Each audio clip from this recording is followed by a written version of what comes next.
Konnichiwa. A day in my life as a small business owner. For today's video nga, meron ngang dumayo sa atin dito para nga magmerienda. Sobrang nakakatuwa nga kasi dinadayo na nga itong pwesto natin. Tinanong ko nga sila kung taga saan nga sila, taga Pinyahan pa nga daw. Ito nga yung in-order nila, tropa meal nga na humanda ka. Meron na nga rin yan kasamang juice, pero umorder pa nga rin sila ng milk tea natin. Hindi nga rin nila alam dyan, nagbibideo nga ako. Pasensya, nananakawan ko kayo ng video.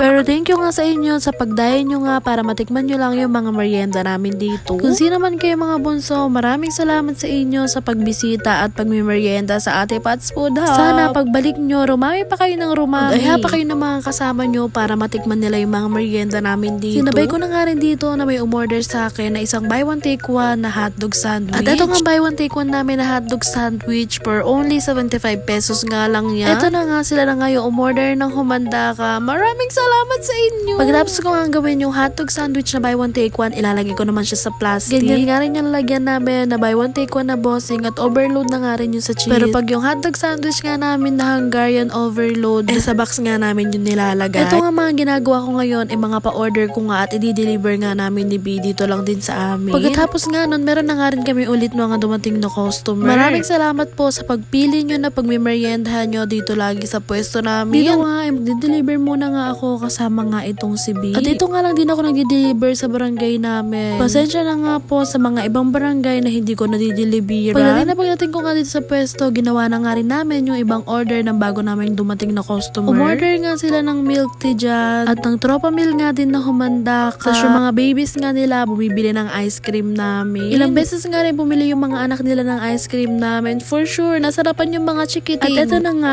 gagawin ko na nga rin yung order din nila na humanda ka. Ito naman kasi talagang humanda ka, mabubusog ka na talaga dito. At eto nga, goods for 5 to 6 person na nga din. Maraming salamat po sa pagtitiwala at pagmimerienda nyo po dito sa aming pwesto. Sobrang nakakatuwa nga kasi sa ibang barangay nga, nag-chat pa sila sa akin para nga gawin yung order nila at dahil hindi nga kami nagdi-deliver sa ibang barangay, pinipick up na nga rin nila dito sa pwesto. Sana soon nga makapag-deliver na tayo sa iba-ibang barangay. Manifesting nga na magkaroon na nga ng e-bike ang Ate Pat Food Hub para mayroon na nga tayong service sa pag-deliver. Yun lang din talaga yung gusto ko nga dito sa pwesto. Na magkaroon kami ng service sa pag-deliver nga. At kahit saan man lupalop ka man ng mundo, madideliveran ka nga namin gamit nga yung e-bike. Grabe ba?